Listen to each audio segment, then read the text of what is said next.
Hello everybody, welcome back to my humble channel here. This is a video that I am just kind of hitting record with and just kind of going stream of consciousness. This is a topic that is probably one that we all have with either our inner selves or with fellow, YouTube creators, vinyl community, uh, friends, acquaintances, this and that. And what I'm trying to convey is nothing out of uh, anger or bitterness or anything like that. This is just a general question that I'm asking that I would love feedback in the comments. And while I'm at it, go ahead and subscribe too if you want to. Although you might unsubscribe after this video, who knows? Uh, but I want this to be a good conversation. I want it to be something that we all kind of think about. Maybe you have some of the same thoughts as I do, but you've never really wanted to say them because you didn't think other people thought the same way, blah, blah, blah. And kind of what I'm pushing is, where is the future of the vinyl community heading? Now, vinyl community, for those that don't know, is this semi made up term encompassing a wide group of channels on YouTube.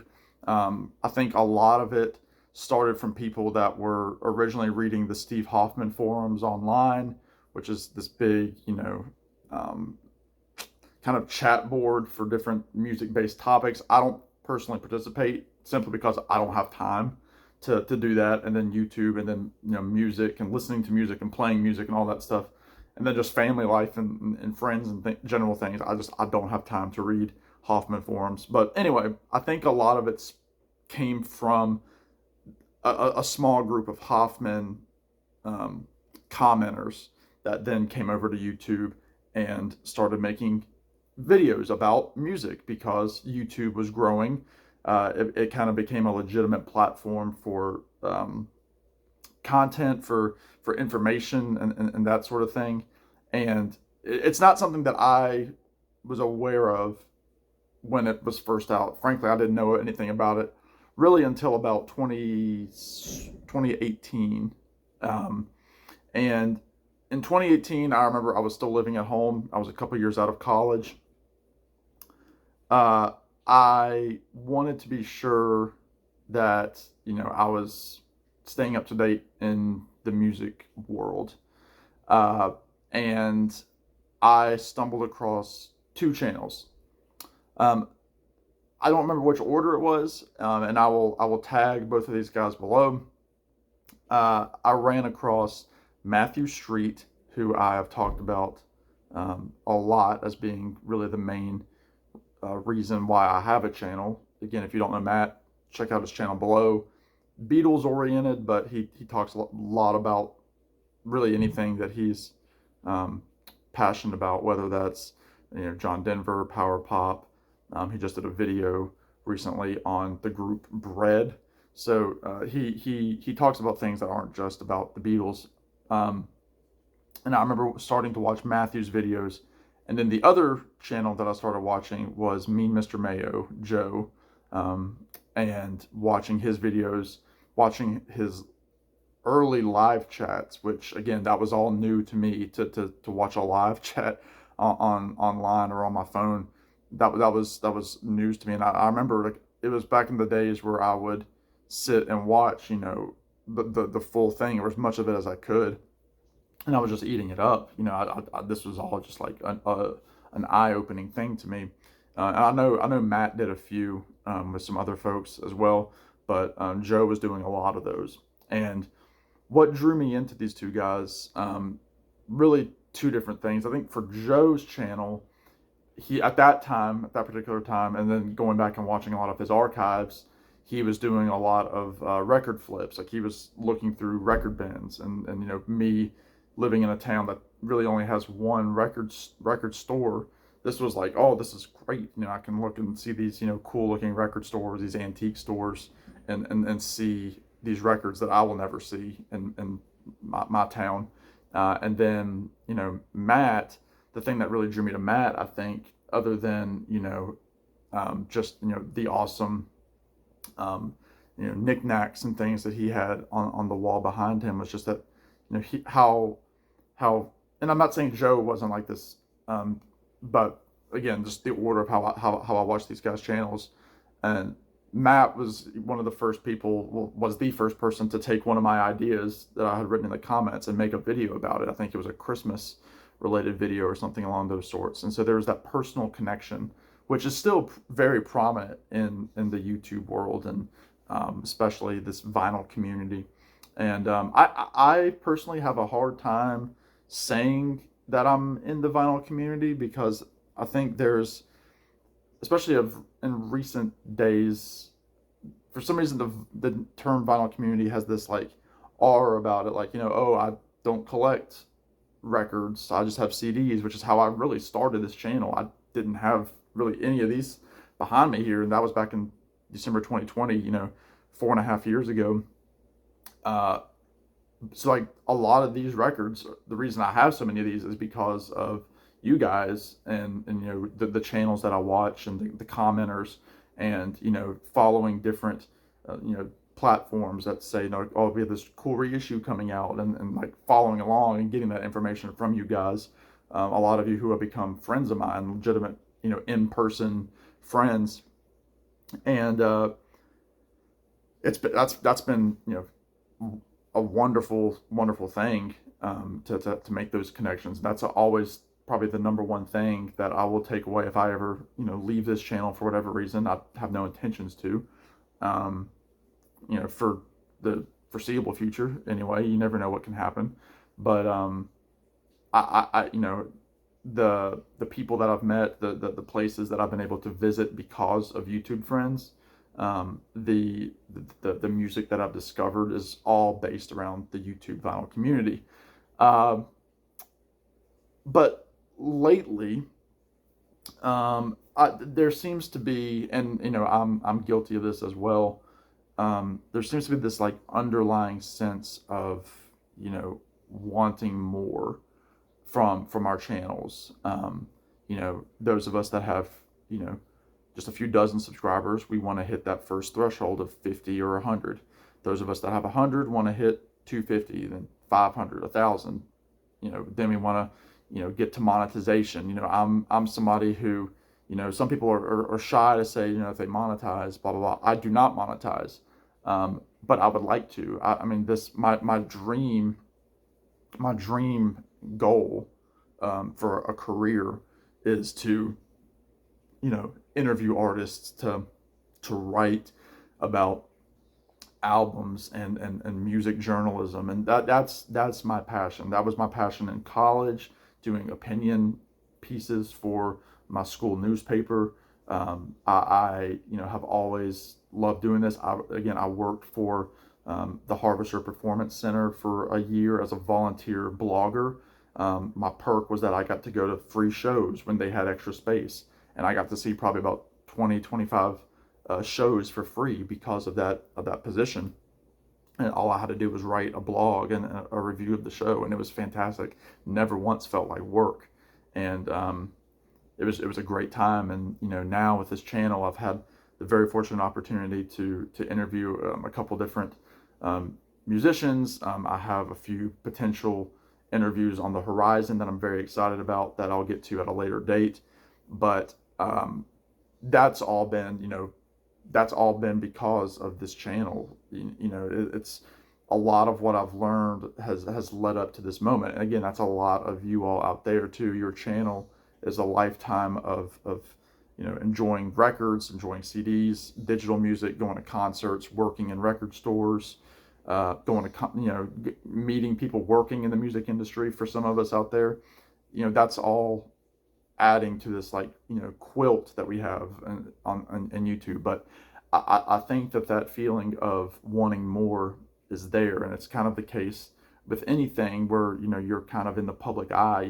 If I'm a musician, I always want to sell more records. If I'm if I own a restaurant, I always want to have new customers, and to always be busy in my restaurant. it's like that here. And a lot of times, when channels, those few channels do, blow up and really become these, epicenters of, receiving, praise and being, reposted by artists and, this and that. That's a huge accomplishment, because you've put in this, you've put in this effort to, do the editing, to schedule your videos, to, do all of like the meta stuff in the background, and that kind of thing, to get you to that point. And it's a cool thing to see. But I think a lot of us that, really look to this as, we look to this as a hobby.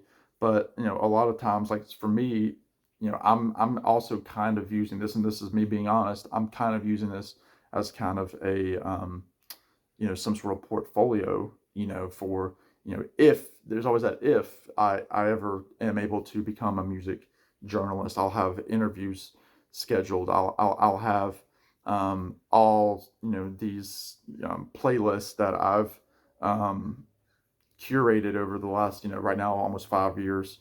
And I think that's, crucial, for something. When you want to get into something that a lot of people want to get into, you need a portfolio. And for me, this channel has been great. Has it grown at a rate that I was hoping? No. I think, myself, and I know I have a lot of, other friends out there in YouTube that have, much better channels than I do, that don't receive, the viewership that we want to, in order to get our stuff out there. Like we want, I'm sorry about the bird. We want, our knowledge to be, out in the public. We want people to learn about this music that we love. And when channel growth doesn't happen, you do lose that drive. And I know a lot of people are going to say, like, just do what you love, and that's what I'm doing. I mean, I'm not, selling out, and whatever that looks like. I'm doing the artist that I want to talk about. I will always say, I'll always do, a Wood Brothers, concert review, when I know that they're not going to get me 60 views. I mean, people just don't seem to care about those reviews. But I'm still going to keep doing them, because, there's always that one off chance that, you will be, somebody will see that video. And I mean, that's what happened with, I did a review of Nick Lowe and Lowe Straight Jackets. And the reason that I was able to get an interview with the Straight Jacket, drummer, Chris Sprague, is because his manager saw my video on YouTube months after the concert, and then Chris reached out, we set something up, and we had an interview.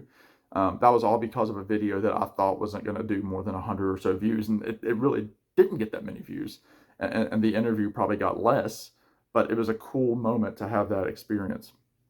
Now, all that to say, all that rambling about, my channel, the background, etc. It comes back to that question, what is the direction that we're heading with the vinyl community? Because obviously we all know, those of us that have channels, that, the VC, as I'll call it, again, for those that are uninitiated to that terminology, the VC is something that is growing more and more. It's a much larger ripple than it was even when I started in 2020. And I think I was in that group of, like, the first big wave of new channels around 2020, because we were all locked up during COVID, or were supposed to be locked up. And we were bored. we wanted communication. We wanted a community, and this was the easiest thing to do without, putting our health at risk. And so many channels that I watch, even the big ones, a lot of those started because of COVID, or some effect from COVID. And, things like that, things with, vinyl tags, just constantly has opened doors for new creators to make a channel. And, the algorithm is so encompassed with these, channels, the little ones, the big ones, they're all in there. And so it's hard for your channel to get that edge, to, really take off into something else. And I'm not saying that, my channel needs to be, 50, 60, 70,000 subscribers. But I would like for, you know, that viewership to go up. I would like for my content to be, you know, widely seen by folks. And I'm sure some of you are going to be putting suggestions, and you know, in the comments about, you know, hashtags and things like that. I mean, I do a lot of that, and I do shorts from time to time. But again, shorts are kind of a funny thing with, you know, the subscribers you get from shorts don't necessarily match up to viewers on your actual videos. It's plain and simple. I mean, um, it's a great way to boost numbers, but you know, it's not necessarily a surefire thing to get your videos seen. So again, a lot of the content that I'm seeing now, a lot of it is more, you know, long form. You know, some of these big channels, Rick Beato being one who's not really, he's not in the vinyl community. He's just a guy that talks to musicians. A lot of you know Rick. Otis Gibbs, he's another one, kind of more focuses on like the Americana and an outlaw country vein of things, more in line with like the stuff that I like. Um, and those guys, you know, have blown up. I mean, you know, um, and that they're doing, you know, hour-long videos, and those videos are getting tens and hundreds of thousands of views. I think the days, unfortunately, of, you know, simply being somebody that, you know, flips through records through a record store and picking up a big following are over. I mean, I think that is still a great thing. It's great to see, because again, I don't have a lot of record stores, you know, near me. I'll have a few more when I move after my wedding later this summer, but just to see all these different places, to see, you know, the artwork on the wall, to see like the tchotchkes and your local record store is still really cool to see. And again, I'm not saying that some content is better than others.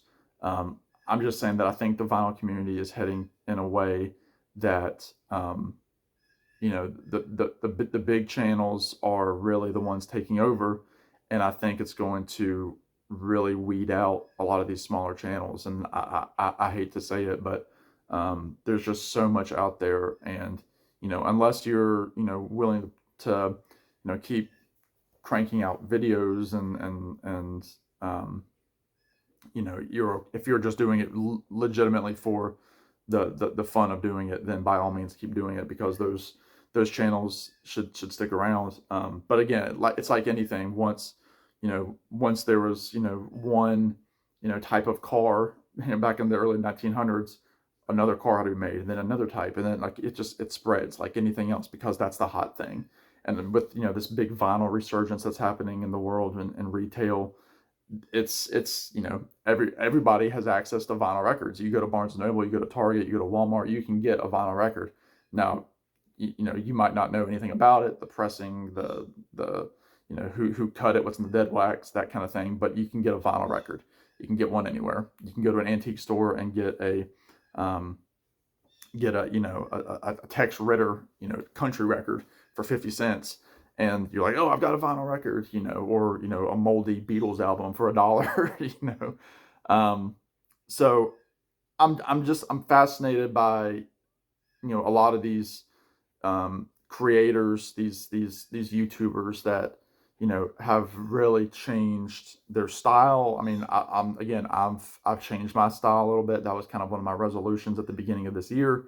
I won't go into that, but I think that this idea of like racing for success, of being the guy that gets noticed by, you know, the record industry, the you know, the artists that we're talking about, and that sort of thing. I think that's kind of where, you know, the strong channels are heading, and they're able to, because they have that reach. Whereas, you know, those of us, you know, down here, you know, with my channel size, some, you know, even some of the larger channels, you know, the medium channels, I should say, like the mid-range, those channels that have like, you know, a couple hundred subscribers, we're all kind of just, you know, watching now, like, you know, that what can we do that's original? What can we do that's, you know, informative?